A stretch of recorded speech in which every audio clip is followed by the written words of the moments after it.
Congolese have been massacred by white people in the Congo for years and years and years. And if the shoe is now on the other foot, only thing I can say is it's like chickens that always come back home to roost. Belgium in 1865 at the age of 30. Enormously shrewd, enormously greedy, enormously ambitious, and with an absolutely brilliant sense of public relations. He hired the explorer Henry Morton Stanley, the man who found Livingstone, to go to the Congo and essentially stake out this huge territory for him. Leopold got first the United States and then all the major nations of Western Europe to ratify his seizure of this enormous territory in the center of the continent. First, Leopold created a smokescreen, claiming that he wished to educate a savage people.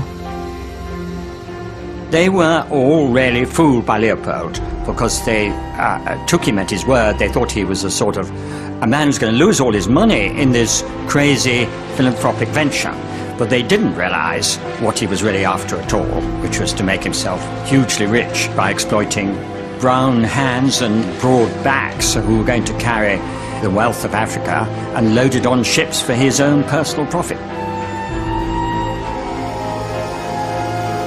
Bring them! Extreme violence was employed to impose Leopold's dominion. The right hands of those who failed to meet rubber quotas were severed. Even young children were not spared. In 1896, a German newspaper reported that 1,308 hands had been gathered in one day. Leopold created a 90,000-strong army to enforce his rule. One of his lieutenants wrote, "Only the whip can civilize the black."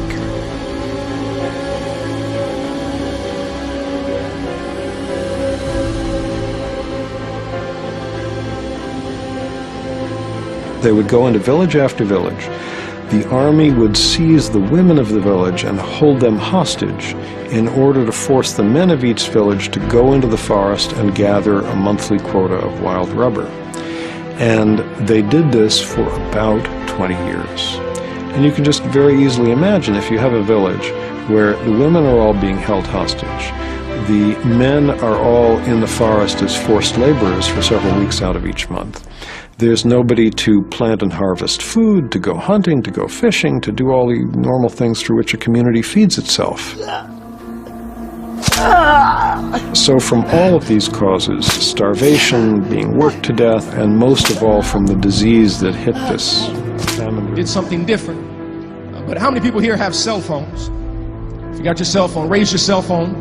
Get your cell phone. Pull it out. Pull out, raise it. The cell phones that we have, in order for those cell phones to be produced, most of the cell phones that we have, you need a mineral called coltan. A mineral called coltan. Much of this mineral comes from the Democratic Republic of the Congo. The Congo is one of the richest countries on the planet is the Congo. The Belgium and the U.S. government. And they assassinated him. Then a gentleman by the name of Bantou became to power. The U.S. gave him over $300 million to oppress his own people, to make sure gold and silver and coltan would continue to flow to Europe and the United States and Australia. And then in 1997, when Mobutu died of cancer, there was another person who came to power by the name of Kabila.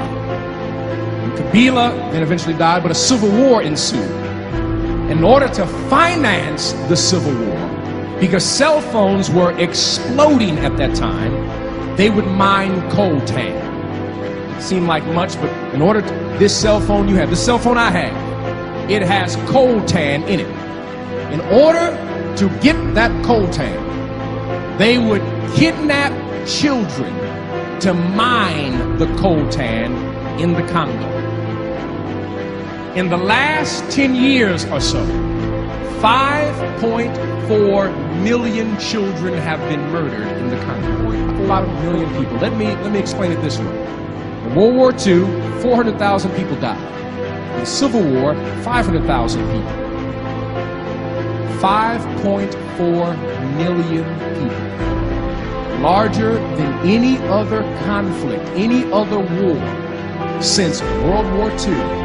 More people have died in the Congo than any other conflict in the last 40 years combined. But no one has heard a thing. Because it's happening in Africa, in the Congo, and there's so much money at stake. Coltan. So this is what... Be a village anywhere in Africa. Locals celebrating with their centuries-old music and dance. But Jambur is a million miles from the continent. And these apparent Africans are in fact Indians, whose ancestors have lived here in Gujarat state for up to 1,000 years.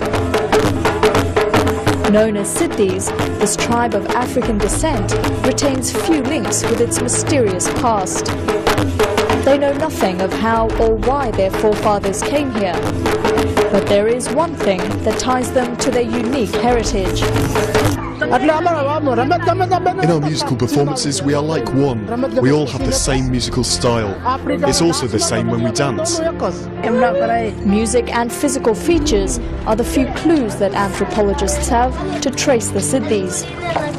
Some believe their forefathers were labourers from modern-day Kenya and Uganda who were brought to India on Arab slave ships between the 10th and 14th century. All the Arab traders or raiders, either way, had to bring lot of these slaves, and at convenient places they were given their freedom when the nearest landmass came. Anthropologists believe there are up to 15,000 Siddhis living along India's west coast. While they have adopted the local culture, most live in abject poverty, even compared to other Indians. Their reluctance to integrate with mainstream communities means they are often left out of development. We have a lot to worry about. People in other villages live happy lives, but our people are miserable. So we do worry. The government has given them special tribal status to guarantee Siddhis access to jobs and education. But life is still hard. In Chile, very close to Arica. And out of the 18 countries we visited, we've never encountered something like this. This room is a cell where the Spanish held Africans that were forced to procreate, use their children as slaves. Years after 1776, after that, basically the Jesuits were here in this area and they used slaves for labor. But when they left after 1778, the part of the Spanish crown that were in this area used these enslaved Africans for labor, specifically from Congo, Mandinga, Bestoche, Suanese, Guinea, so from many parts, many countries. Africa, a rich continent with 3,000 ethnic groups and over 1,000 languages. Its history of enslaved people has been taught from the United States perspective. An estimated 650,000 enslaved Africans were brought to what we know as the United States of America. But how many people know about the African diaspora in Latin America? Over 7 million men, women, and children were forcefully brought to Latin America, with 5 million alone to Brazil. Today, there are over 150 million Afro-descendants in Latin America. Who will tell their story doesn't end there. After most of the natives were murdered, the Spaniards needed manpower to build Latin America. Here's where our story begins.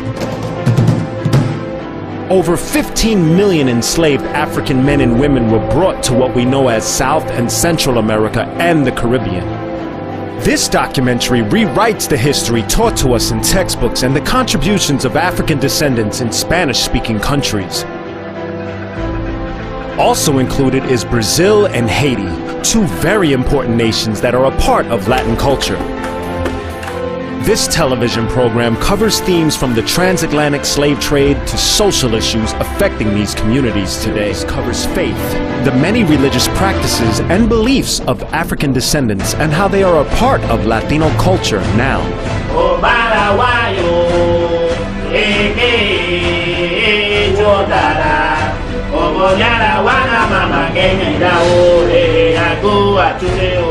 The movement of Rastafari, Ban, Yasso,